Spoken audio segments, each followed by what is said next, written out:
തൃശ്ശൂർ തെരഞ്ഞെടുത്തയച്ച് MP-മാർ പ്രവർത്തനം ചെയ്തതുമായി ഒരു തുലനം സൃഷ്ടിക്കണം.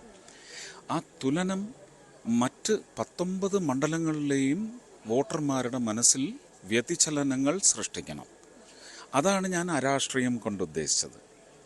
പ്രാപ്തി അളക്കണം, പാർട്ടിയുടെ പ്രാപ്തിയല്ല. അവരുടെ മുന്നിൽ അവതരിപ്പിക്കപ്പെടുന്ന വ്യക്തികൾ സ്ഥാനാർത്ഥികളെന്ന് പേരിട്ട് വിളിക്കുമെങ്കിൽ അവരുടെ പ്രാപ്തി അളന്ന് മണ്ണിന് ഗുണം ചെയ്യുന്നവന്, അവരുടെ ജീവിതത്തിലേക്ക് ഗുണമാകുന്ന തരത്തിൽ വളർച്ച കൊണ്ടുവരുന്നവരെ തിരഞ്ഞെടുക്കാൻ സാധിക്കണം. അതാണ് എൻ്റെ രാഷ്ട്രീയം. ഈ MP ആയതിനു ശേഷം പ്രഥമ പരിഗണനാ വിഷയം എന്താണ് സർ?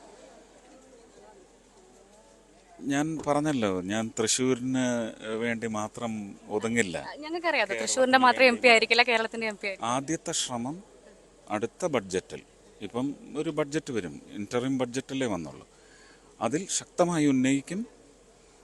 2025 ഫെബ്രുവരി മാസം വരുന്ന ബഡ്ജറ്റിൽ കേരളത്തിലെ എയിംസിന് യോഗ്യമായ സ്ഥലം 2016 ശ്രീ പിണറായി വിജയനോട് പറഞ്ഞിട്ടുണ്ട്. ആ സ്ഥലം ഏറ്റെടുത്ത് തരികയാണെങ്കിൽ അവിടെ എയിംസ് വരും. പുതിയ കേന്ദ്രമന്ത്രിയാണെന്നുള്ള സൂചനകളൊക്കെ അതൊക്കെ എന്റെ നേതാക്കന്മാർ പറയും. ഈ പ്രധാനമന്ത്രി നരേന്ദ്രമോദിയായിട്ടുള്ള അടുത്ത ബന്ധം വലിയ തരത്തിൽ ചർച്ച ചെയ്യും. അമിത്ഷാജിയും ഇപ്പൊ നഡ്ഡാജിയും അവരെല്ലാം ചേർന്ന് പറയും. അതുവരെ ഞാൻ ഒന്നും പറയാൻ പാടില്ല. നാളെ സത്യപ്രതിജ്ഞ അതെല്ലാം അവർ പറയും. പോകുന്നില്ല, ഒന്നും പറയില്ല.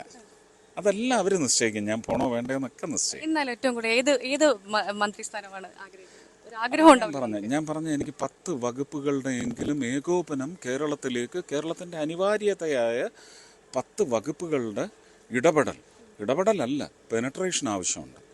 ആ പെനട്രേഷൻ 10 വകുപ്പുകളിൽ നിന്ന് 5 മന്ത്രിമാർ വഴിയാണ് വരുന്നതെങ്കിൽ ആ 5 മന്ത്രിമാരെയും എനിക്കിവിടെ നിരന്തരം കൊണ്ടുവന്ന് ഈ അത്യാവശ്യകതയുടെ വലിപ്പം, ആഘാതം, അതിൻ്റെ ഭാരം എത്രയാണെന്ന് ധരിപ്പിച്ച് ഒരു 3 വർഷം കൊണ്ട് അത് തിരുത്തുമാറ് പുതിയ വ്യാഖ്യാനങ്ങൾക്ക്, വികസനത്തിൻ്റെ വ്യാഖ്യാനം എന്ന് പറയുമ്പോൾ സിമൻറ്റും കമ്പിയും കട്ടയും കല്ലും ഒന്നുമല്ല, അതിനപ്പുറം ഒരു വികസനമുണ്ട്.